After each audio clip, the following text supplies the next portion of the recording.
All right, let's dive right into this explainer of Pastor K's Madrid-based sermon. Today we're unpacking a really fascinating piece of source material.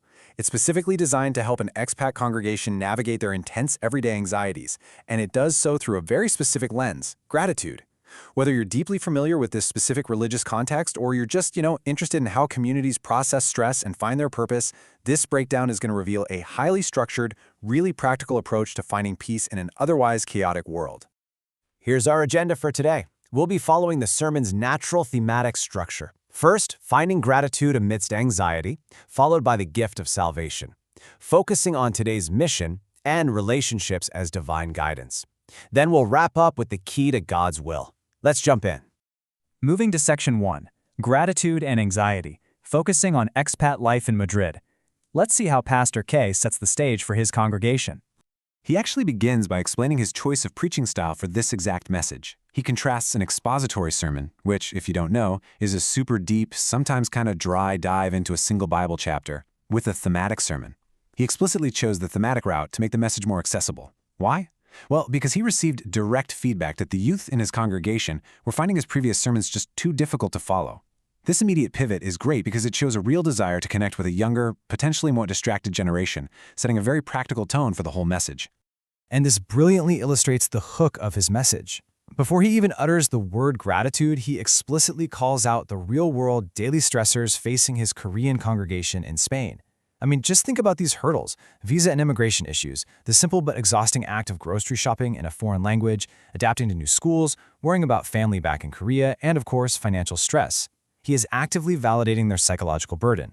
He's essentially telling them, "I see your stress," which makes the later call to gratitude so much more powerful. It doesn't ignore their reality, it's prescribed right in the messy middle of it. All right, Section 2, the gift of salvation, which serves as reason 1 for thanks. Let's look at how he frames this foundation of belief to counter all that anxiety. Pastor K uses this highly visual, incredibly relatable metaphor here. He compares his own life before understanding his faith to a dull, fuzzy black and white TV. He describes that time in his life as aimless, heavily burdened by an inferiority complex so paralyzing it literally gave him constant migraines. But upon grasping the concept of salvation, his life was dramatically upgraded to color TV. It's a really powerful before and after snapshot, mapping a huge theological concept directly onto his personal mental health and sense of purpose. Now, what's really interesting here is how the sermon draws a stark contrast to explain exactly why this salvation is such a massive source of relief. It compares the effort-based salvation attributed to other religions, which often require heavy human effort, asceticism, and high personal cost, with the Christian concept of grace. The sermon heavily emphasizes the word gratis, meaning free. The psychological takeaway here for an overworked, stressed-out expat is profound. In a world where you literally have to earn your visa, earn your living, and struggle for absolutely everything, this foundational spiritual identity, it requires zero performance. It's completely, 100% free. So, addressing the younger listeners who might struggle with the more abstract nature of faith, the sermon brings it right back to practical action. Relying on John chapter 14, the pastor explains that the invisible Jesus isn't found through worldly success or, achieving high status in their host country. Instead, it's experienced through active obedience to these teachings. For the youth, it shifts the focus completely away from proving their worth to the world to simply living out the principles they've been taught day by day. Moving right along to Section 3, today's mission, which is reason 2 for thanks. The focus here shifts from the internal to the temporal. By mapping out the 6 distinct chapters of his life chronologically, Pastor K emphasizes a pretty crucial point. He walks the congregation through his past: before faith, early ministry, meeting his wife, living in Vancouver, becoming a senior pastor, leading right up to his current life in Spain. And he drops a bit of a surprise on his audience. Despite the inevitable ups and downs, the rainy days, and all those expat struggles we listed earlier, he states he is absolutely most grateful for this current chapter. He's actively choosing to view his current geographical and temporal location as his ultimate mission field. To explain exactly how someone can remain so faithful and content in the present moment, he offers this fascinating interpretation of a famous biblical passage, Matthew 6:34. He actually personifies tomorrow as a distinct entity. Think of tomorrow as a literal coworker whose sole job description is to carry the burdens of the future. By outsourcing those future anxieties to this personified tomorrow, you are suddenly freed up to handle only the tasks sitting on your desk today. This quote brilliantly reframes our human tendency to constantly forecast doom. It's presented as a highly practical solution to expat anxiety. He advises the congregation that since they literally cannot control the future, they can't control the economy, visa renewals, or what happens back in Korea, they're just wasting energy worrying about it. The future belongs to God, and tomorrow is handling tomorrow. Therefore, their only logical response is to solely focus on the mission they've been given for today. It's a phenomenal mental boundary against anxiety, right? Okay, Section 4, Divine Relationships. This is reason 3 for thanks, exploring the messy dynamics of family and community.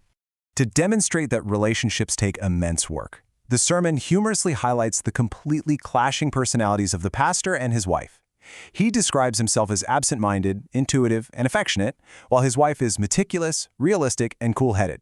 He admits they have completely opposite MBTI traits and notes it took them over a decade just to adjust to one another. He's normalizing the friction of marriage and family life, making his congregation feel truly seen in their own domestic struggles. Now here's the real game changer: how he frames this incompatibility. He doesn't view clashing personalities as a mistake or some reason for despair. Instead, the sermon reframes difficult family dynamics as divine tools. An incompatible spouse is described as God's exquisite guidance, designed specifically to teach sacrificial love and promote personal holiness or sanctification. It completely shifts the question from "why can't I live with this person" to "how can I better love this person?" And he doesn't just leave it at abstract theology, he gives us a practical roadmap. The pastor stresses that healthy family love isn't automatic, it's a learned skill. He literally advises his congregation to go out and study Christian family ministry books if they are struggling. Furthermore, he points out that you absolutely must adapt your approach as your child grows. You just can't parent a teenager with their own strong opinions the same way you parented a toddler. You have to put the work in to learn how to love them effectively in their current phase of life. And that brings us to Section 5, the key to God's will and discerning the path. Let's see how all of this builds together. The foundational text of the entire sermon, 1 Thessalonians 5:16-18, is presented here. But the sermon treats this not just as a set of rigid rules to follow, but rather as a proactive formula for living. It's not about waiting around for a magical sign from above about what job to take or where to live. It's about adopting a very specific, intentional posture toward life. So what does this all mean? The explainer concludes that by actively choosing gratitude over complaint, believers essentially unlock the ability to discern God's will for their lives. If you apply this framework, maintaining a rejoicing attitude, praying through your problems, and focusing on gratitude for your salvation, your present mission, and your challenging relationships, the sermon argues that you are already living out God's will. It completely democratizes spiritual clarity, putting the key right in the hands of the believer's daily attitude. To wrap things up, we leave you with this provocative question drawn directly from the sermon's meditation materials. We've seen how one leader categorizes his gratitude to combat the overwhelming, very real stress of expat life. So consider your own context and your own daily anxieties. How might you apply this structured framework of gratitude to your life? What are your specific 3 reasons for Thanksgiving today? Thank you so much for joining us on this explainer, and we really hope this breakdown gives you a fresh new lens to tackling the week ahead.